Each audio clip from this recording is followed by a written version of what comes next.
Today we're diving into a courtroom drama where truth and justice collide with lies, manipulation, and the incredible mind of a young autistic girl.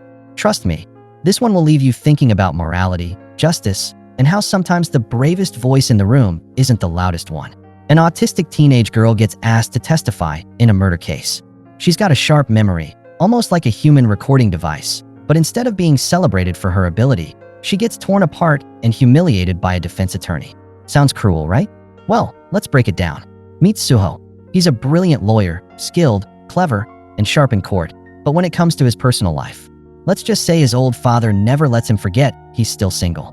The old man constantly hands him photos and phone numbers of women he could meet, basically trying to turn his son into the lead of a rom-com. But Suho isn't interested in blind dates or marriage. His excuse? He doesn't make enough money to afford a family. Now, whether that's true or just a cover-up to avoid awkward dinners, who knows? But one thing is clear. Suho is dedicated to his career, even if it means his dad won't stop teasing him about being a senior bachelor.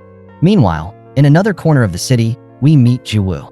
She's a young girl on the autism spectrum, and while that comes with its challenges, it also gives her something extraordinary, a photographic memory. At school, she can read something once and repeat it word for word. Imagine having a built-in copy-paste function in your brain. That's Jiwoo. But this gift also comes with heightened sensitivity. Her ears catch sounds other people would ignore, and that's exactly how she gets caught up in something that will change everything. One evening, Jiwoo hears a loud, agitated argument from the house next door. Because of her condition, sounds are amplified for her, so this fight feels like it's happening right in her living room. Curious, she goes to the window and peeks inside the neighbor's house. What she sees shakes her to the core. A man struggling with a plastic bag tied around his head. He's fighting, suffocating, and eventually, she witnesses his death. For Jiwoo, the experience is overwhelming. She screams hysterically until her parents rush to calm her down. What she doesn't realize yet is that her testimony could decide the fate of a murder case. If you enjoyed this recap, don't forget to like, comment, and subscribe for more stories like this. At this time, Suho is still fairly new at his law firm. He gets all the cases no one else wants to touch. Pro bono, low-paying, high-stress. Basically, the cases where if you win, no one cares, and if you lose, everyone blames you. His latest assignment? The murder case that Jiwoo just witnessed. His boss tells him the only eyewitness is a 15-year-old autistic girl. That alone makes the case complicated, since her credibility could be challenged by anyone willing to exploit her condition. Suho goes to meet the accused, a housemaid who worked for the victim. The woman insists she's innocent. She explains that she heard strange noises that night and rushed to check on her employer. When she arrived, she saw him with a plastic bag over his head. She tried to help, but according to her, he fought back, clutching the bag as if he didn't want her to pull it off. Since she couldn't rip through the plastic, she ran to find something sharp to cut it open. But by the time she returned, it was too late. He was dead. She cries, begs Suho to believe her, and swears she's innocent. On the surface, it almost sounds convincing. Suho watches the interrogation tape for the case, but feels like something's off. Maybe it's the tone, maybe it's the timing, but his instincts tell him the story doesn't fully add up. To dig deeper, he tries to question Jiwoo directly, but her mother refuses to let him near her daughter. Not ready to give up, Suho visits a psychologist and asks her professional opinion about the interrogation video. The psychologist explains that Jiwoo is highly intelligent but struggles with focus and concentration. According to her, the prosecutor handled the questioning properly, not leading her in any way, and the testimony looks solid. So, like it or not, Jiwoo's words are credible. During the pre-trial, Suho pushes the judge to allow Jiwoo to testify in person. The prosecutor resists, arguing that forcing an autistic child to testify could be harmful. But since Jiwoo is the only witness, the judge agrees with Suho. She will have to take the stand. That decision sets the stage for a brutal courtroom showdown. Realizing he has to build trust with Jiwoo, Suho asks the psychologist how he can connect with her. The advice? Enter her world. Easier said than done. When he tries to approach Jiwoo outside her school, she ignores him completely. It's her friend who gives him the real clue. Jiwoo loves puzzles and quizzes. If he wants her attention, he needs to speak her language. In the first court hearing, the defense team hits hard. They argue that the victim wasn't murdered at all. He committed suicide. They present evidence that butane gas was found in the bag and even show CCTV footage of the victim buying it himself. With that, they plant the seed of doubt. Maybe this wasn't murder. Maybe it was just a tragic case of self-destruction. Suho, meanwhile, tries to get closer to Jiwoo. He buys her puzzles, hoping it'll help them bond, but she doesn't bite. When he invites her and her friend out for snacks, things seem slightly better, until they bump into the prosecutor and Jiwoo's mother at the gate, both of whom blocks Suho from questioning her. That night, though, something changes. Jiwoo sends Suho a puzzle directly to his phone. It's her way of saying, "I'll let you in, but only if you play by my rules." From then on, they begin a routine. Every evening, he sends her a puzzle, and she solves it.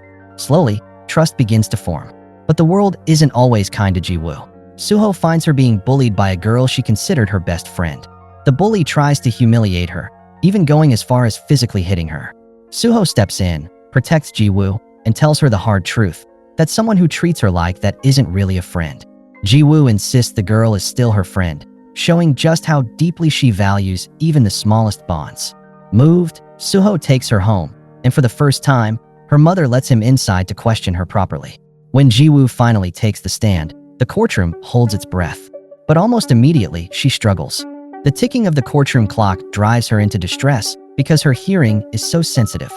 Once the distraction is handled, she testifies that she saw the maid smiling and attacking the victim. But then comes the blow.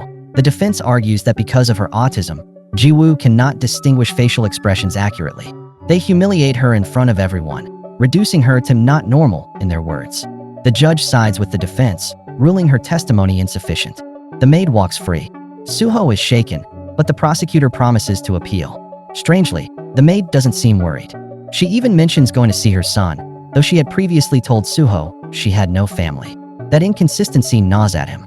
He realizes he's been so focused on winning cases that he may have ignored the truth staring him in the face. A letter from his father reminds him why he became a lawyer in the first place, not to chase victories, but to seek justice. At the appeal, Suho changes tactics. He doesn't just defend, he reveals. First, he demonstrates Jiwoo's abilities. He shows the court her photographic memory and sharp hearing. He asks an officer at the back to whisper his name and rank in the lowest possible voice. No one else hears it, but Jiwoo repeats it perfectly. The court now sees what she's truly capable of. Suho then asks the crucial question, did she hear the maid speaking the night of the murder? Jiwoo nods and, with her perfect memory, recites exactly what was said. The revelation exposes the maid as the real killer, someone who murdered for money. Suho's boss tells him to stop, warning that he's sabotaging their client. But Suho refuses. He declares that lawyers are humans too, with a conscience, and sometimes doing the right thing matters more than protecting a guilty client. His boss explodes with anger, gets thrown out of the court, and Suho stands firm. The trial ends with the prosecutor's victory. The maid is found guilty, and justice is served. Suho knows he's damaged his career, but for once, he feels like he did his job as a true lawyer. He stood on the side of truth, even if it cost him professionally. And on a lighter note, with his courage renewed, Suho finally decides to face something scarier than the courtroom, his own feelings. He goes to the woman he likes, waits outside her house, and asks her out on a dinner date. Smooth move, counselor. So here's the big question for you. If you were in Suho's shoes, would you protect your client and secure a win, or would you risk your career to reveal the truth and get justice? Let me know in the comments. And for more thoughtful, suspenseful recaps like this one, don't forget to like, share, and subscribe to the channel.